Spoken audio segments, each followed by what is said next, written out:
Australia's fertility rate has dropped to a record low as the cost of living crisis continues to bite. Now, researchers behind the survey that revealed the dip in family expectations are calling for baby boosting incentives. Justine Conway has more.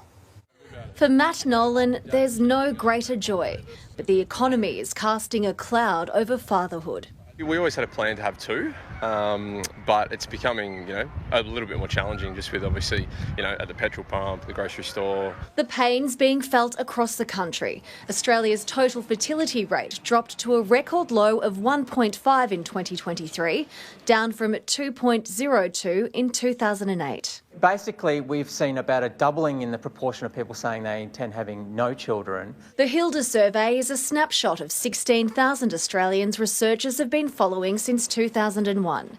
Women on average said they wanted 2.35 children in 2005, but by 2023 that number dropped to 2.09. Over the same time frame, men's desired number of children dropped from 2.22 to 1.99, the first time it's dipped below 2. I think a lot of people feel like they need to be financially set up before they have children, and part of that is owning a home. It's pretty tough to think of having maybe more than 2, 3. We did have a moment when we were pregnant of like, oh my God, what would we do if we couldn't afford the mortgage? The data holds little evidence fertility will bounce back. Researchers saying it's now up to policymakers to step in and provide baby boosting incentives. It's hard to escape the conclusion that we need to make it more attractive for people to have children. Justine Conway, 9 News. Good evening. Tonight we can show you shocking video of the moment an axe-wielding man allegedly attacks his neighbours in Logan. The 57-year-old is accused of ambushing the couple outside their home as they were waiting for a pizza delivery. And a warning, this story may be confronting for some viewers. A driveway brawl in Logan Lee. I'm sick of you!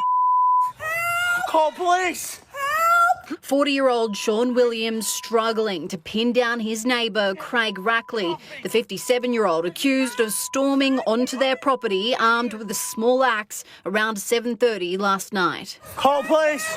Terrifying video shows the moment Sean's partner, 52-year-old Tammy Rolfe, is allegedly shoved to the ground. Sean rushing to her aid. I just went into defence mode. I just went after him and tried to get the weapon out of his hand. Normally you have a locked gate, but I had it open because we were waiting for pizza. Tammy's 72-year-old mother, Sharon, recording the incident. Mom, call an ambulance! What? My arm's broken! Tammy and Sean were both injured and taken to hospital. Sean's since been discharged with a few cuts and bruises, but Tammy has a long recovery ahead. I'm traumatised. Yeah, it's very traumatic. Rackley was charged with 2 counts of grievous bodily harm. The Beenleigh Magistrates Court today heard he's under police guard in hospital and was allegedly under the influence of drugs at the time of the attack. His matter will return to court on Monday. Hatay Grubski, Help! 9 News. 5 police officers were shot, 3 of them killed, while serving a warrant in Pennsylvania on Wednesday. The 2 other officers are in critical but stable condition as of this recording, as the state's governor calls on the community to honor the fallen officers. Officials held a press conference confirming the loss of life out of York County, Pennsylvania, about 100 miles west of Philadelphia. The suspect died from a self-inflicted gunshot wound, according to authorities. Pennsylvania Governor Josh Shapiro took the moment to offer condolences and say the violence needs to stop. I think it is important that this Commonwealth knows that every day we appreciate those who put on the uniform and those who keep us safe. I just think as a community, it's time for us to work hard to heal from this and to make sure that those whose lives were lost today, that something constructive can come from that in their memory that stops this kind of violence in the future. Shapiro went on to say there needs to be better protections for officers and more mental health intervention. A few months ago, the same police department in Pennsylvania lost another law enforcement officer in a shooting in the line of duty. Attorney General Pam Bondi posted this on X in response. Violence against law enforcement is a scourge on our society and never acceptable. Pray for the officers involved. Authorities in Mississippi are now working with the FBI and tell us this morning that they can only say so much, but are trying to make clear to the public that the tragic death of Delta State University student DeMartravion Reed did not involve any foul play. Trey, as he's known, is the young black man who was found hanging from a campus tree on Monday morning. We recognize that this is not only about facts. It's about emotions and it's about feelings. And the way this loss and how it was discovered affects people's lives. Reed's family is having trouble believing authorities, saying that he was happy and excited about college. They're demanding to see video of his final moments that police say they have. There's video out there, and we can't speak to that at this point. It's still an ongoing investigation. According to an early report from the county coroner, the student didn't suffer any lacerations, contusions, compound fractures, broken bones, or injuries consistent with an assault. Lawyers for the family are now calling for an independent autopsy and a more thorough investigation, saying that Trey's family deserves answers they can trust. We cannot accept rushed conclusions when the stakes are this high. Many students and faculty don't know what to think. Campuses like this one have been caught in the cultural crossfire with bomb threats and false reports of active shooters. I can say that my heartbreak is comprehensive. This institution should not be associated with hate or hate crimes. If people knew this place, they look at it and say, wouldn't it be better if America was more like Delta State University? There is great public interest in this case, especially on social media. We expect a more complete autopsy by the end of this week. Michael? Yeah, we sure hope so, Steve. 7 teenagers have been charged with murder over the shocking machete slayings of 2 young boys at Cobblebank. It follows police raids at homes across Melbourne's northwest and northern fringe. Isabel Quinlan reports the accused include 2 19-year-old men and 5 others, with the youngest just 15. Cuffed and marched to a police car after 2 weeks, allegedly on the run. These 3 teens are among 7 arrested in an early morning raid across Melbourne's northwest, accused of an unthinkable crime, the brutal murder of 2 innocent friends. What happened to those children should have never happened. Really express my deepest sympathies to those families and communities. 12-year-old Chol Achiek and 15-year-old Dao Akueng were on their way home from basketball when police allege they were ambushed and stabbed to death in a case of mistaken identity by the 7 boys aged between 15 and 19. Neighbours rushed to their aid after hearing their screams for help, but the pair couldn't be saved, dying just metres apart. Police this afternoon charged the teenagers with murder. With the arrests today, there's going to be some sort of closure on it, but it is bittersweet, really. While this is a major breakthrough in the case, police say their investigation is far from over. They're not ruling out further arrests. In a statement, the South Sudanese community leader Richard Deng said the families of the late Chol and Dao want justice served for the killing of their innocent children. The parents are feeling very vulnerable. The kids are feeling very angry. The most important thing is that we rally around them. And we'll go live now to Isabel Quinlan. Izzy, the group faced court late this afternoon.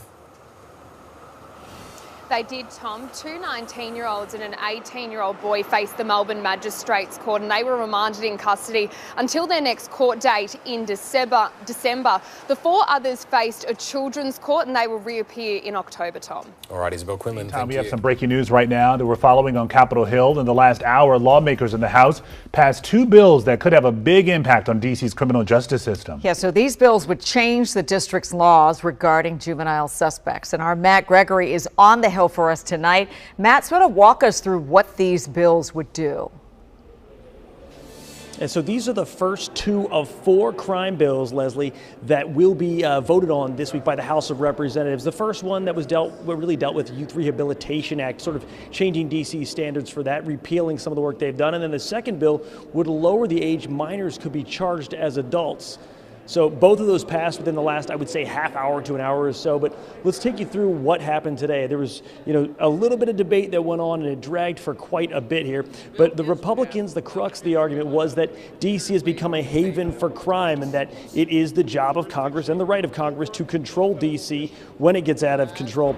Democrats, though, attacked the merit of these bills, saying D.C. deserves the right to govern itself, and they also raised questions about how effective these things would be towards actually lowering crime and not targeting youth. Now, D.C.'s lone non-voting delegate Eleanor Holmes Norton spoke for the people of D.C. Take a listen to how this debate went down today. It is clear to members of the committee and the public that D.C.'s soft-on-crime policies have failed to keep D.C. residents and visitors safe. It's about stripping decision-making away from the people and the judges of D.C. and instead handing the power of judges over to politicians in this room who don't live here, who don't vote here, and certainly don't answer to D.C. residents. The only solution to this undemocratic treatment is to grant D.C. statehood. I ask unanimous consent to enter into the record a letter explaining why D.C. statehood is constitutional. Now, we asked Eleanor Holmes Norton's staff if she would have time to talk to us afterwards. They declined an interview request that we had. I would point out, though, that with at least one of these bills, it wasn't strictly along party lines. There was about 29, almost 30 Democrats that voted for the D.C. Crimes Act that would repeal portions of the Youth Rehabilitation Act, as well as about 8 Democrats that voted in favor of lowering the age from 14, or lowering the age to 14 from 16 for minors that can be charged as adults. So kind of interesting that it wasn't strictly along party lines. There were Democrats that went across the aisle, I should say, in order to vote for these D.C. crime laws. 2 more crime bills are on the docket tomorrow. We'll be here covering those as well, and we'll get into those as we get into tomorrow. But, just to kind of hash it all out for you, 2 crime bills passed in the House, head to the Senate from here, all dealing with D.C.'s crime laws and D.C.'s autonomy many lawmakers have set today. For now, inside the Capitol, Matt Gregory, back to you. Making decisions for D.C. that D.C. doesn't get a hand in. All right, thank you, Matt. The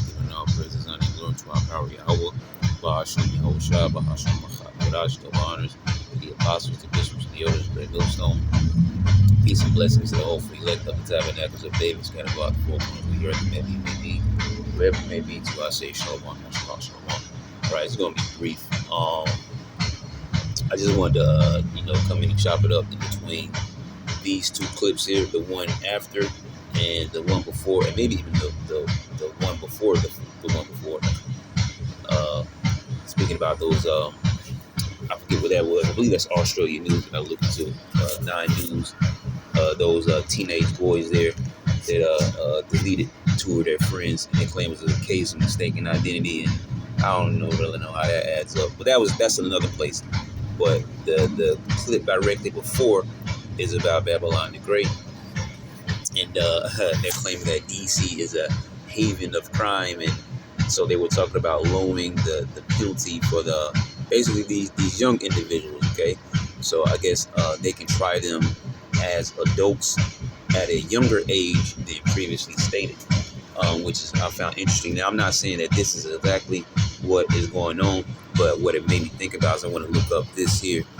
I believe I put this up the other day, but I couldn't find exactly the right one that I had before. But I mean, it happens with this AI. Sometimes it changes. But I'm going to ask it to define what are draconian laws. Okay. And see what it thinks up here. The video. Draconian laws are a legal code or set of rules characterized by extreme harshness and severity, often imposing disproportionately severe punishment for offenses, including minor ones. Okay, so, and like I said, pulling this up, so let's say they actually pull it through where they're able to drop that, I guess you should say legal age, I guess, for young adults to be tried as actual adults. Okay, and so you have these young adults, right, being sent off to a prison, which, prison doesn't rehabilitate, all right? It very rarely does a man come home from prison and actually doesn't want to get into crime anymore. He just wants to live, find a job. But for the most cases, if those men actually come home.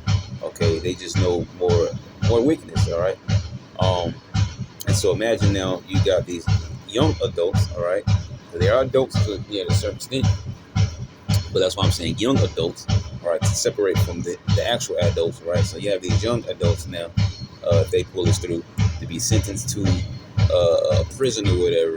All right, and life, is going to get super rough for them. And then you have the case of something like the C-hip. Okay, so what's happened with C-hip? You don't think they would want to get out? Okay, so maybe they're offered the C-hip to get out. You don't think they'll take it? Okay, and really that's not the point. I was just side noting that. I was just speaking in general on the law itself. Okay, and, this bill or whatever that been pushed forward.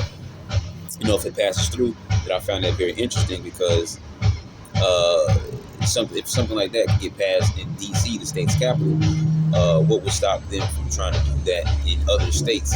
Now, I'm not saying that they will, but I'm just making a point, like what would stop them from trying to do so if they felt, because what is he doing right now? He's going to all these places saying, oh, crime, right? It's the one word he's crying out, okay? Oh, these people are this, and that, and he keeps hanging to crime, okay? Which there's crime everywhere, but we get it. And so he's going to these states where there's supposedly high levels of crime, even though, people are saying that the stats for crimes are going down. But yeah, it is what it is. They have to push their agenda. So, just to keep it basic, going to all these certain cities where they're saying that it's the highest of crime. He's crying out about Chicago. He's talking about, other places, Memphis, and, so on and so forth.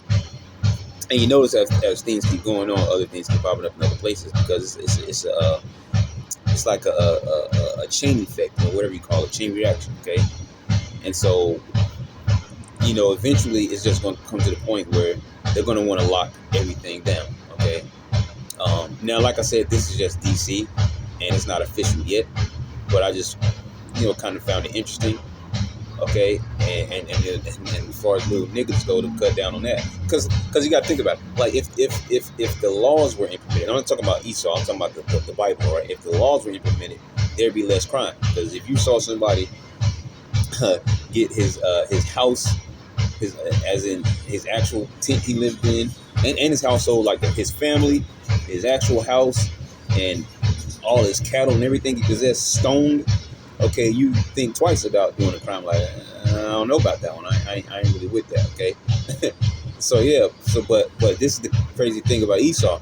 He has his own way of doing things, okay? He'll say he believes in the Bible and put in God we trust on the money or whatever, all right? But he doesn't implement any of the laws of the Bible. And if he did, okay, there'd be less, crime going forth, okay? Because people will be living, and operating, according to the laws of the Lord. But that's just not the way it is. That's not going to happen until the kingdom is established. Okay. So yeah, if the laws were implemented, the true laws, not Esau's laws, the true laws were implemented, you'd have less of all these things. But it is what it is. Going back to this thing here, the term originates from Draco, an Athenian legislator who codified the first written laws in Athens around 621 BCE, which goes to show you that's a long while back.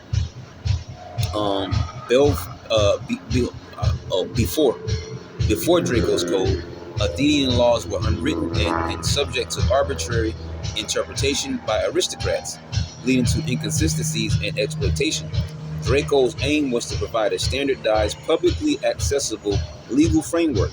His laws were inscribed on wooden tablets and stone stelaes, however you pronounce it, making them visible to all literate citizens, a significant step towards transparency and I don't think we really need all that. Let's see what else is in here. The most notable characteristic of draconian laws was their severity. They were famously said to be written in blood rather than ink. That's crazy. If that's true, it's crazy. Death was prescribed for a wide range of offenses, from serious crimes like murder to minor transgressions such as stealing an apple or cabbage. See, when asked why he imposed death as the penalty for most offenses, Draco reportedly replied that lesser crimes deserved it, and for greater ones, no heavier penalty could be found. So he's basically he pulled a across the board thing. All right, that's basically what he put forth, an across the board thing. Despite their harshness, Draco's laws introduce some important legal concepts. He distinguished between intentional and unintentional homicide, with different adjudications for each. The state, rather than families, tried murder cases, which helped to minimize blood feuds. Draco's code also granted political rights to hoplites, lower-class soldiers who could afford military equipment, allowing them to vote and hold minor state positions. He also introduced a council of 400 elected by lot, which played a role in Athenian governance. Most of Draco's laws, except for those concerning homicide, were later repealed and replaced by the more humane law of Solon, I guess, in 594 BCE. Okay, however, the term draconian persists today to describe any unusually harsh or oppressive legal system or policy. Okay, I'll skip all over this. Try to be brief here. Let's see what it says if I ask it this: could draconian law be what's the word? I don't know what the word. I should say used today in current America. Let's see what it says. It says no. A legal system as broadly as several draconian and severely draconian as Draco's original code could not be implemented in current America due to fundamental constitutional protections and the nature of its legal. Yeah, sure. But they're slowly showing you that the Constitution doesn't matter. Okay, that the elites, okay, have an agenda, and in order to fulfill that agenda, they have to pretty much take away your rights as a so-called citizen, which you never really had rights. Okay, it was the illusion of rights. Okay, the illusion that you had a say-so in in elections and a say-so on this, that, and the third thing, but it was all the illusion. Okay. I don't think I'm gonna read into this.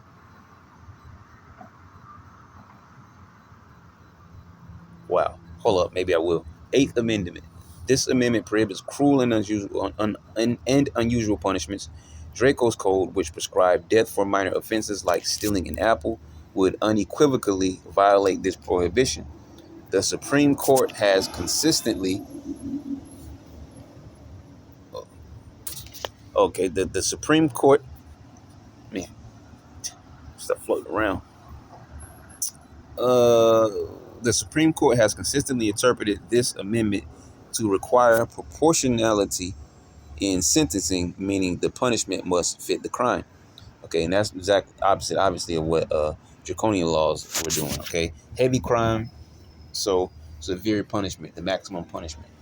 Small crime, same outcome. Due process clauses 5th and 14th Amendments. This is what I saw here. I want to read. These clauses guarantee that no person shall be deprived of life, liberty, or property without due process of law. Yet you have ICE. Okay, so he had 2 horns like a lamb, but he spake as a dragon. You got ICE. Okay, and that actually leads, that little statement there I just made leads to the clip after this that I want to briefly speak about. Okay, so let me read this real quick.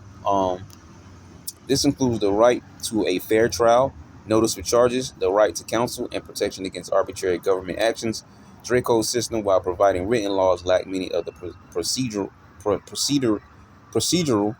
safeguards considered essential for due process today.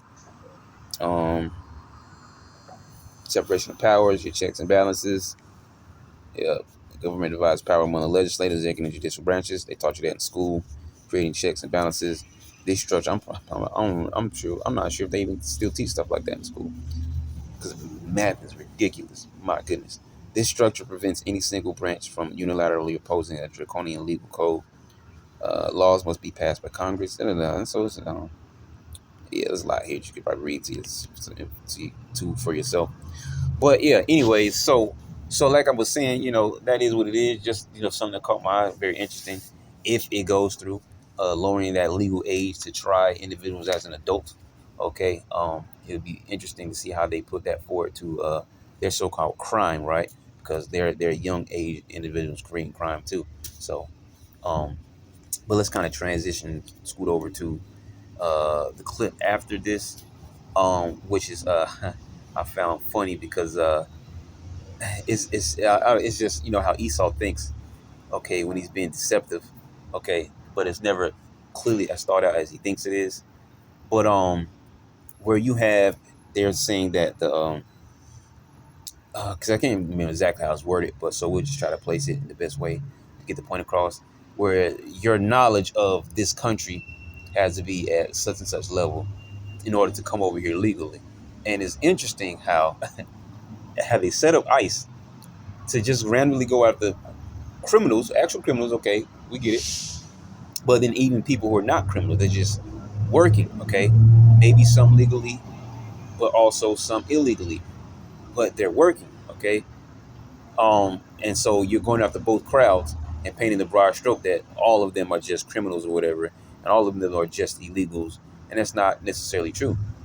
And so you have the ICE situation, and then you come behind and saying that you're going to raise the basically their level of knowledge of this country for legal citizens coming in. But it's like, well, damn.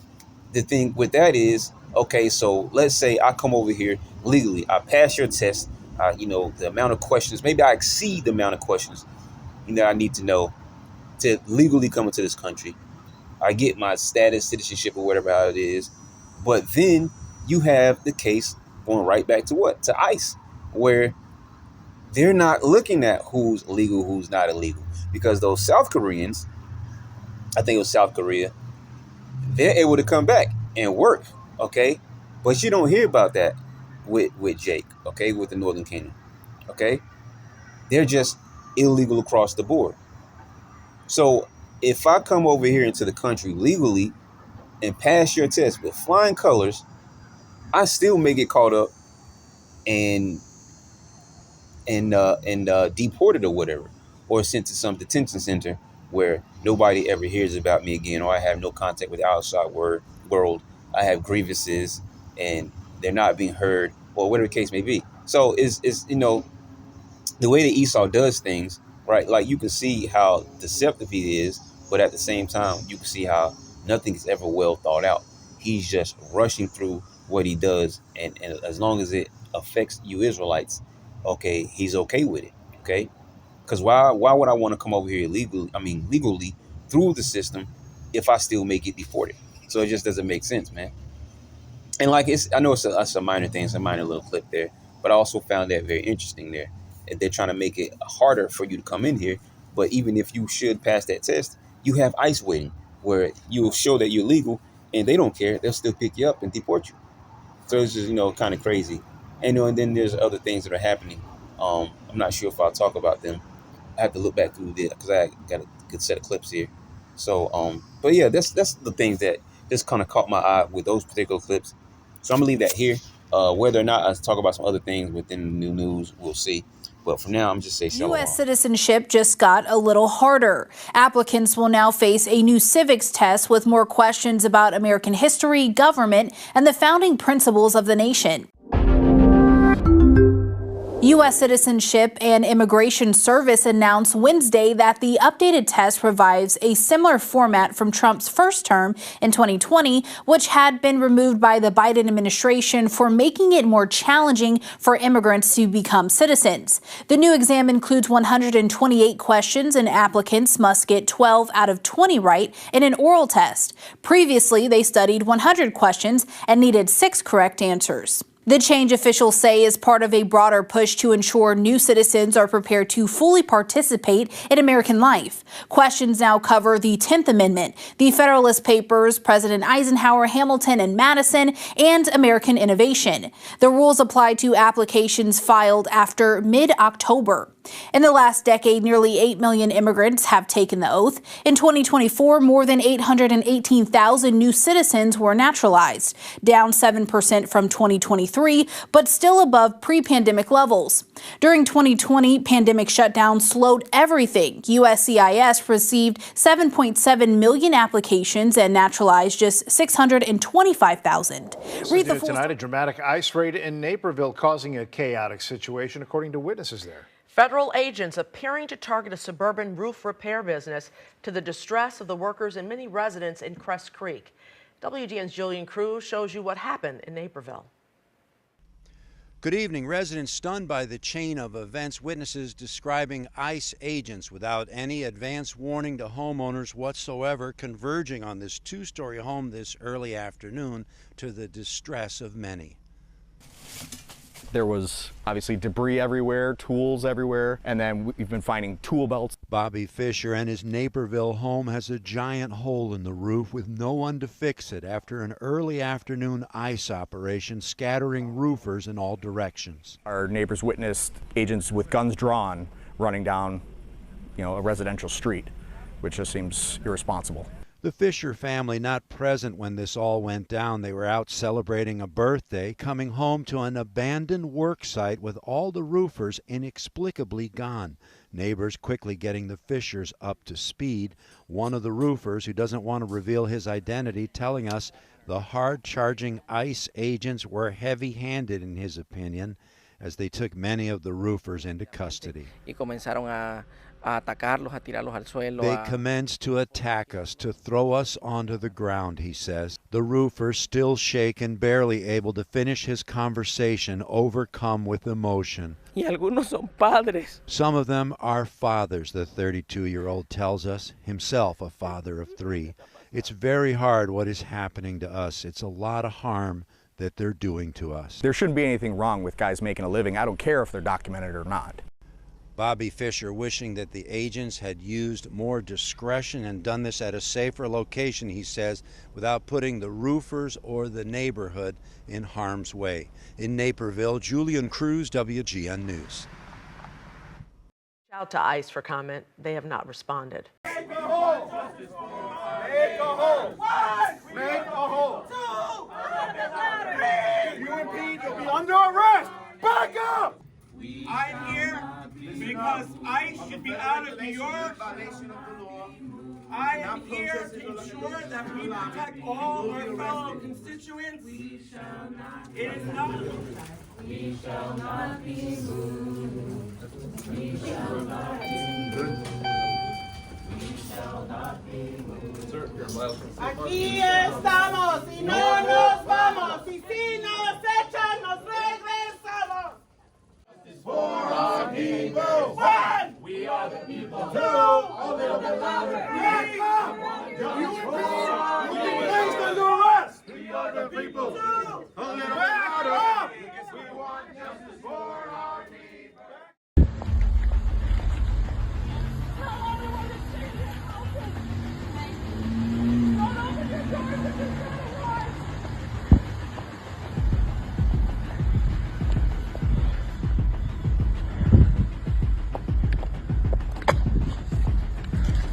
Come on.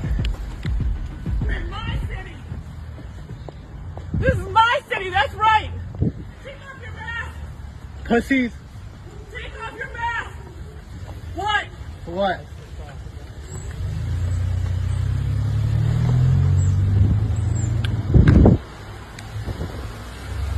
Stay inside of your houses, everyone, do not come out! Stay in your houses! Quédense en su casa, tienen derechos todos!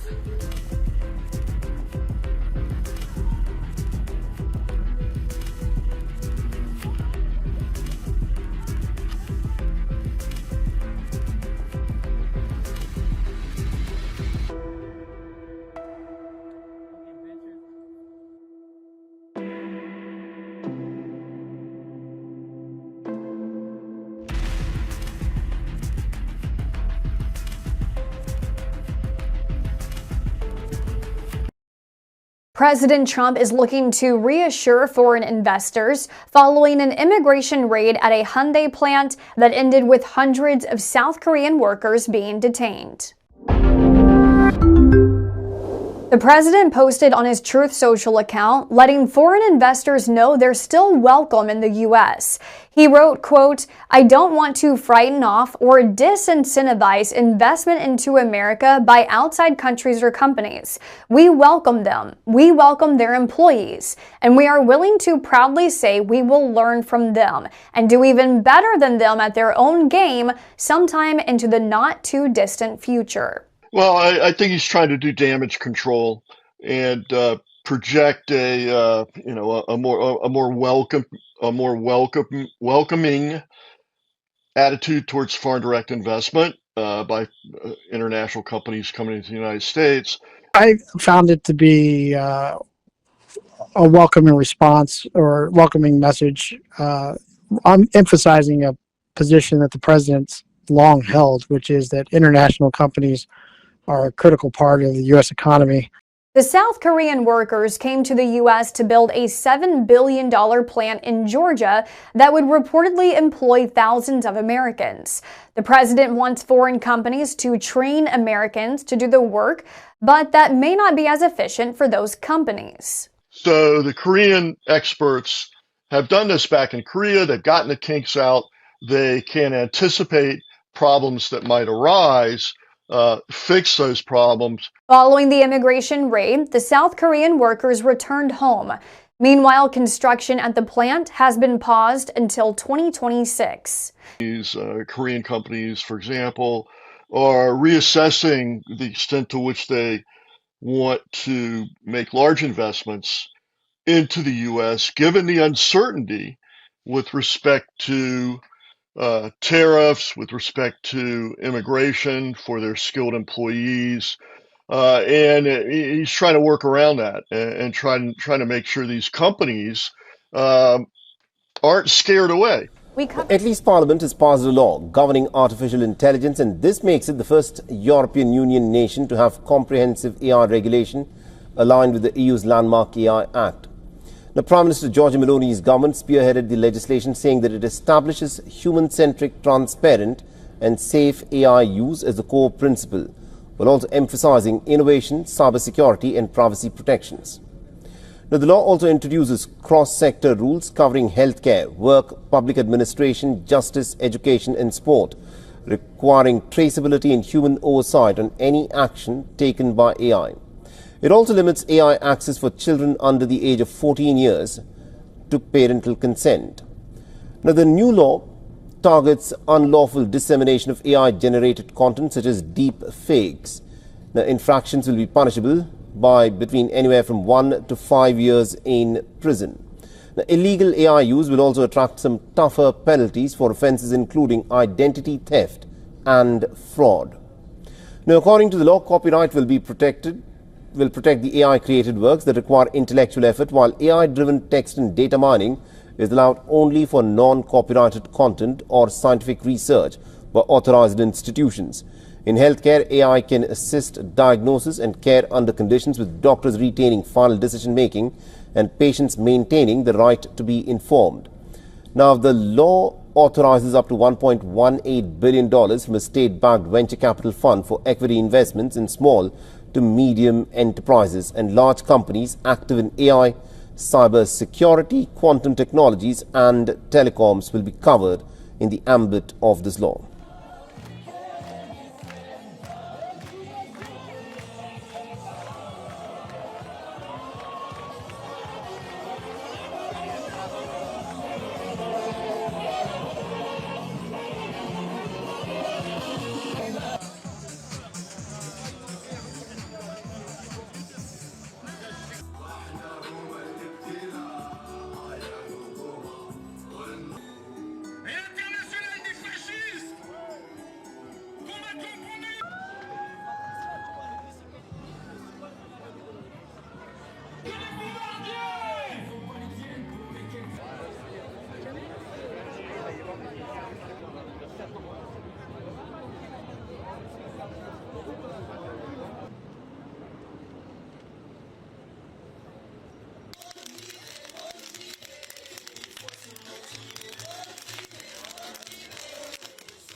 Now, Israel's high-powered laser interception system called the Iron Beam has now been declared operational after completing development and final tests.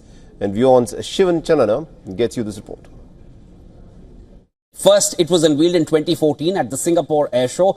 The Iron Beam is a 100 kilowatt class high energy laser weapon system, and it has a range of up to 10 kilometers. Now, it can be integrated with a range of platforms that Israel already possesses, and it can become part of any multi-layer defense system. And as we understand, Israel has an extensive air defense multi-layer system. Engaging at the speed of light, Iron Beam has an unlimited magazine with almost zero cost per interception and causes minimal collateral damage. Now, according to the Israeli Defense Ministry, Iron Beam will cut down the cost of shooting down aerial threats, which are a constant when it comes to the state of Israel, an issue that Israel claims has been out of control for the country during this war, especially since the 7th of October 2023, after which Israel has had thousands of rockets fired towards it. Firing Arrow interceptors and Iron Dome interceptors, well, they cost at least $50,000 a piece. And firing the Iron Beam is as cheap as turning on a light. Its batteries will be produced and dispersed around the country at scale, and that is opposed to serving in just one or two locations. A ground-based, high-power-based system, Iron Beam, it is designed to provide cutting-edge new air defense capabilities, and it is co-developed by Elbit and Rafael Advanced Defense Systems. It will complement Israel's Iron Dome, David Sling, and Arrow anti-missile systems, which are currently deployed across Israel. And these have been used to intercept thousands of rockets fired by Hamas militants in Gaza, by Hezbollah from Lebanon, and the Houthis in Yemen. Israel's defense ministry says that it is anticipating a significant leap in air defense capabilities through the deployment of this Iron Beam, and Israel claims that this Iron Beam will change battle zones worldwide, and it can be deployed with any of its other military assets. In the month of June, Rafael showcased its family of high-energy laser weapon systems at the Paris Air Show, and this included Iron Beam 450, an upgraded version of the Iron Beam. The Iron Beam M, which is a compact and mobile version of the laser interceptor, and the Light Beam, which is a lightweight, compact and lower-powered laser interceptor, which is designed to be mounted on armored personnel carriers or other armored vehicles during ground operations. Now, the company also said that it is developing a maritime version of this laser interceptor, and this will be deployed on Navy boats to protect assets, Israeli assets at sea as well. Go back real quick to talk about this other clip here, which this is a situation that just recently happened. This little skirmish at the border, okay, of Jordan, okay. And so I pulled up what are the current tensions between Israel and Jordan. I'm not sure we're going to read all of this, but yeah, we'll get some of it. The current tensions between Israel and Jordan are primarily driven by Israel's policies in the Palestinian territories in Gaza, which have led to significant public outrage in Jordan, alongside ongoing security concerns and diplomatic disagreements. Then it goes down to say Israeli actions in Palestinian territories in Gaza. Jordan has consistently condemned Israel's actions in the West Bank and Gaza. The expansion of illegal settlements in the West Bank, which violates international law, and provocative actions around the Al-Aqsa Mosque in Jerusalem have deeply angered the Jordanian public and government. Jordan views itself as the custodian of Muslim and Christian holy sites in Jerusalem, and Israeli actions are seen as undermining this role. Okay, which, if those were the true people in the land, it wouldn't be a mixed, economy of religions and all this kind of stuff like that. All right. The ongoing conflict in Gaza, particularly since October 2023, has significantly escalated tensions.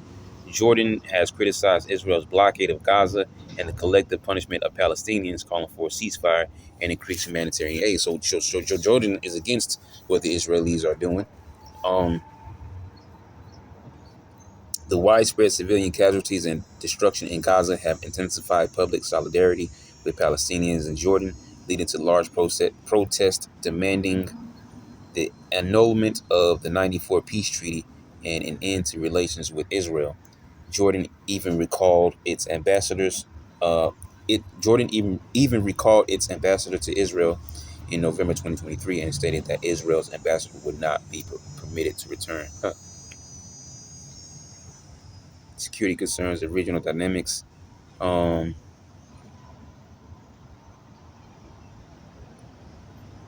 don't know if I want to read all this. Let's see what it says if we ask it. Is Jordan and Israel at war?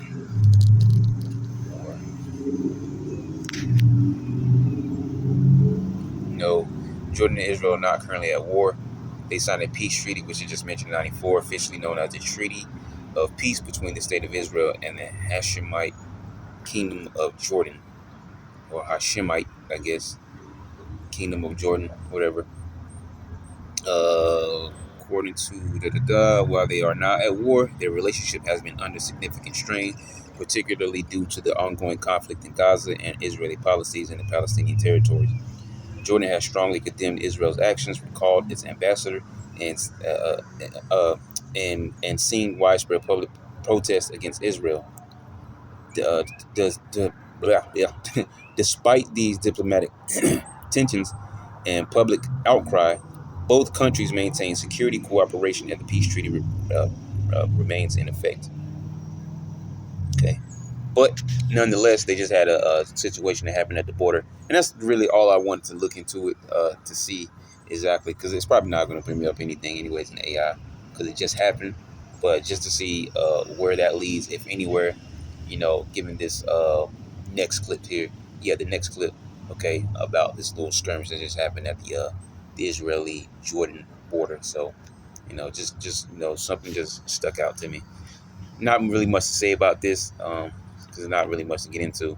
So I'll just probably leave it at that. So shalom. I want to bring you some breaking news that is coming through to us. At least 2 people have been killed in a shooting attack. This has taken place on the Allenby border crossing between Jordan and Israel. Let's get more. I am joined in the studio by Nida Ibrahim. So talk us through exactly what we know about this attack. Well, this crossing, first of all, is a highly secured place that separates the occupied West Bank from Jordan. It has Israeli presence, and Palestinians who want to go to the outside world have no other way but to go through the Allenby Bridge, known to Jordanians as the King Hussein Bridge and to Palestinians as Al-Karami. Now, what we know has happened today is that someone came in, according to the Israeli army. They say he's a Jordanian who has tried to work his gun and attack